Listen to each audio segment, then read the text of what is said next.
আপনি লক্ষ্য করুন যে যেভাবে নিরাপত্তা বলয়টি আসলে তৈরি করা হয়েছে যাতে তার এই যাত্রাটি পুরোপুরি নির্বিঘ্নে ঘটনাস্থল পর্যন্ত পৌঁছে নেওয়া যায়। দীর্ঘ ১৭ বছর দীর্ঘ সময় তিনি এই মাটি, এই মানুষ, এই পরিবেশ, এই আবহাওয়ার সাথে আসলে ছিলেন না, যার জন্য তার ভেতরে আবেগের জায়গাটাও আমরা কম বেশি আসলে দেখেছি যে তিনি নামার পর নেতাকর্মী আত্মীয় স্বজনদের সাথে কুশল বিনিময় করার পর প্রথমে বের হয়েই কিন্তু তিনি দেশের মাটি স্পর্শ করেছেন। শিশির ভেজা যে মাটি, তাতে তিনি তার পা রেখেছেন।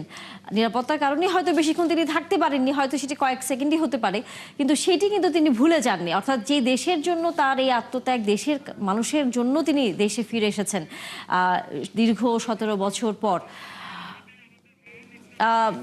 সেটি আসলে বলা যায় যে প্রথম মুহূর্তেই তিনি কোনোভাবে হাতছাড়া করতে চাননি বা মাটি স্পর্শ করেছেন।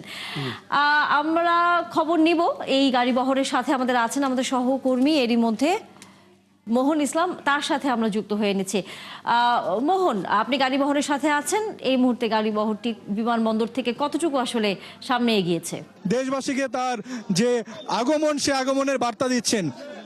তারেক রহমানের আগমনের বার্তা কিন্তু তিনি নিজে হাত নাড়িয়ে তিনি কিন্তু সেই বার্তা, সেই আগমন দেশের মানুষের কাছে পৌঁছে দিচ্ছেন। এবং তার যে আপনারা কিন্তু আমি যদি আরো একদম ক্লিয়ারলি দেখাই যে তারেক রহমানের যে গাড়িবহরটি, সেই গাড়িবহরের মধ্যে একটি বাস, সেই বাসের সামনে তিনি দাঁড়িয়ে দেশবাসীর উদ্দেশ্যে হাত নেড়ে কিন্তু তিনি তার যে আগমনী বার্তা, সেই আগমনী বার্তা কিন্তু দেখে দিলেন। এবং তার যে তার নিরাপত্তায় কিন্তু চতুর্পাশে সেনাবাহিনী, বিজিবি, পুলিশ, র্যাব সব বাহিনী মিলে কিন্তু তার যে গাড়িবহরটি, সেই গাড়িবহরটিকে কর্ডন করে, অর্থাৎ ঘেরাও করে নিয়ে যাচ্ছে যেন কোনো ধরনের অপ্রীতিকর ঘটনা না ঘটতে পারে। এবং আমরা কিন্তু দেখতে পাচ্ছি যে তার গাড়িবহরটি ধীরে ধীরে বিমানবন্দরের যে জায়গা রয়েছে, বিমানবন্দরের এলাকা, সেই বিমানবন্দর এলাকা ত্যাগ করছেন।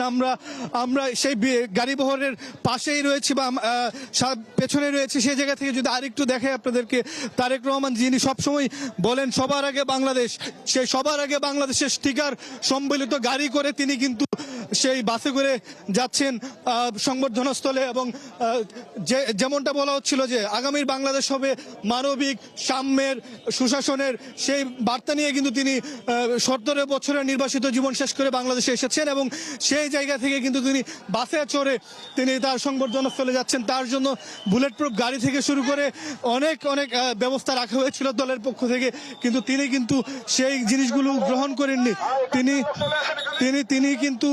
তিনি কিন্তু যে বাস, সেই বাসে করে চড়ছেন। আমরা তারেক রহমানের বহনকারী যে বাসটি, সেই বাসের একদম সামনে থেকে যদি আরেকটু দেখাই আপনাদেরকে, যে এই বাসে চড়েই কিন্তু, এই বাসে করেই বিএনপির ভারপ্রাপ্ত চেয়ারম্যান তারেক রহমান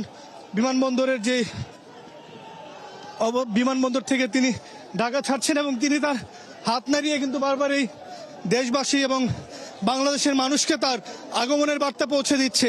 17 বছর নির্বাসিত জীবন শেষ করে ঢাকায় বাংলাদেশের মাটিতে পা রাখলেন বিএনপির ভারপ্রাপ্ত চেয়ারম্যান তারেক রহমান। এবং সেই তিনি বাসে চড়ে, বাসের সামনে বসে, আমরা যদি খুব একটু স্পষ্ট করে একটু দেখানোর চেষ্টা করি, আমার সহকর্মী খোরশেদ আলমকে বলি যে বাসের সামনে একটু ছবি ধরার জন্য। এবং গণমাধ্যম কর্মীদের কিন্তু আমরা দেখতে পাচ্ছি যে তারাও খুব চেষ্টা করছেন।